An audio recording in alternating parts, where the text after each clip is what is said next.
बिस्मिल्लाहिर्रहमानिर्रहीम। रूसी अदब से एक शाहकार मुख्तसर अफसाना। बस स्टॉप पर बूढ़ा शख्स और एक हामला औरत बस के आने का इंतज़ार कर रहे थे। बूढ़ा शख्स तजस्सुस से औरत के पेट की तरफ देख रहा था। इसने पूछा, आप किस महीने में हैं? औरत परेशान हो गई। उसके उदास चेहरे से परेशानी साफ आया थी। पहले तो उसने बूढ़े शख्स के सवाल पर कोई तवज्जो नहीं दी। फिर चंद लम्हों बाद उसने जवाब दिया, मैं 23वें हफ्ते में हूँ। बूढ़े ने फिर पूछा, क्या आपकी पहली पैदाइश है? औरत ने जवाब दिया, हाँ। बूढ़े शख्स ने कहा, परेशान होने की ज़रूरत नहीं, फिक्र ना करो, सब ठीक हो जाएगा। औरत ने परेशानी के आलम में पेट पर हाथ रखा और अपने आंसू रोक कर उसकी तरफ देखा। बूढ़े ने कहा, ऐसा होता है कि इंसान की परेशानी का एहसास बाज़ औक़ात ऐसी चीज़ों पर बढ़ जाता है जिसके लिए इतने सोचने की ज़रूरत नहीं होती।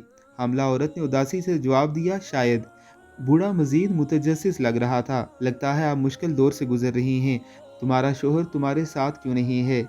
उसने जवाब दिया, उसने मुझे 4 महीने पहले छोड़ दिया था। बूढ़े शख्स ने पूछा, तुम्हारे घर वाले और कोई दूसरे अजीज क्या आपके साथ नहीं हैं?